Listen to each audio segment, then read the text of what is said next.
I'm the icebox man at our house. I'm icebox man! I answer the call when there's a need at the icebox.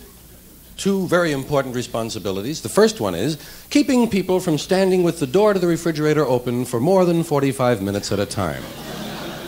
God, that gets me mad. You want to close that goddamn door, please? You want to close the door? You're letting out all of the coldness I saved overnight. Come on, close the door. You know, some guy smoked 8 joints and he's going to inventory my refrigerator.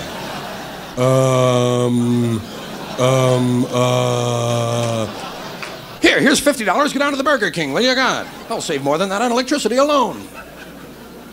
Close the goddamn door, will you? Look, if you want to know what's in there, why don't you take a Polaroid picture and go away and look at the picture and then come back and figure out what you want? Years ago, we didn't have Polaroid cameras. We had to make an oil painting of what was in there. Well, I don't let it get me down, because there's a bigger responsibility, and that is getting into that refrigerator and deciding which things need to be thrown away. Most people will not take that responsibility. Most people will just go and get what they want, leave everything else alone, and say, well, someone else wants that. Someone else will eat that. Meanwhile, the thing is getting smaller and smaller and smaller, and is in fact stuck to the rack. Well, I've got to go in there and decide when to throw things away. Chocolate pudding? Does anyone want this last chocolate pudding? I have just one chocolate pudding left. It's only pulled away from the side of the dish about 3 inches all the way around. And there's a huge fault running through the center of the pudding. Actually, it's nothing but a ball of skin at this point. Does anyone want a ball of fault-ridden chocolate pudding skin? I'm only going to throw it away. Do people do that with you? Offer you some food that if you don't eat it, they're only going to throw it away. Well, doesn't that make you feel dandy? Here's something to eat, Dave. Hurry up, it's spoiling. Something for you, Angela. Eat quickly, that green pot is moving. Here, Bob, eat this before I give it to an animal. You ever been looking through the refrigerator and you come across an empty plate? Boy, that starts me to wondering. Did something eat something else? Oh. Maybe the olives ate the tuna. Maybe that chicken isn't really dead yet. Actually, I picture a little mouse with gloves and a parka on, you know. Just waiting for the lights to go out. Perhaps the worst thing that can happen is to reach into the refrigerator and come out with something that you cannot identify at all. You literally do not know what it is. Could be meat, could be cake.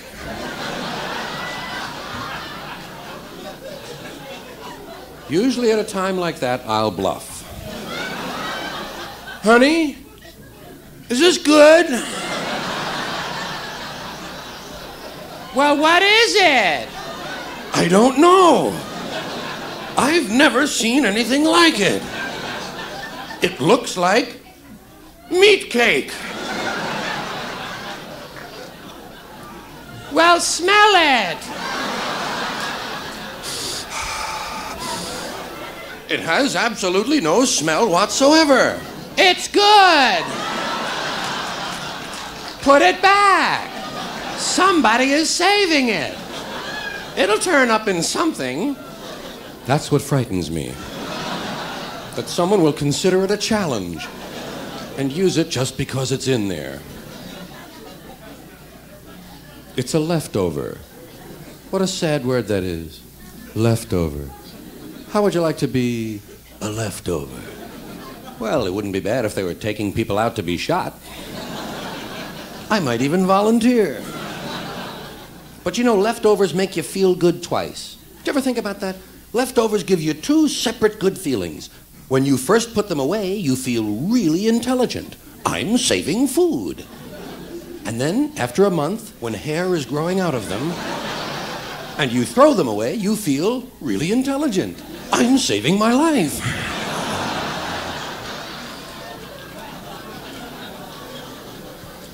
When you make a sandwich at home, do you reach down past the first 3 or 4 pieces of bread to go down and get the good bread? It's kind of a self-preservation thing, you know? What you're really saying is, let my family eat the rotten bread. I'll take care of numero uno. And down you go into the loaf, down looking for the 2 that you want, a matching pair. And you have to be careful pulling them out so they don't tear. And then when you get them to the top, the upper 8 slices fall the other way. I never straighten them out. I think, screw it, let them think a burglar made a sandwich. Not my job, straightening out the bread. Gotta tell me, in the refrigerator, who is it, please, that puts into the refrigerator the half-gallon containers of milk with only that much left in them? I get one of those every time. Hey, here's some milk. God, not enough to drink. Better put that back, huh? I know my responsibility.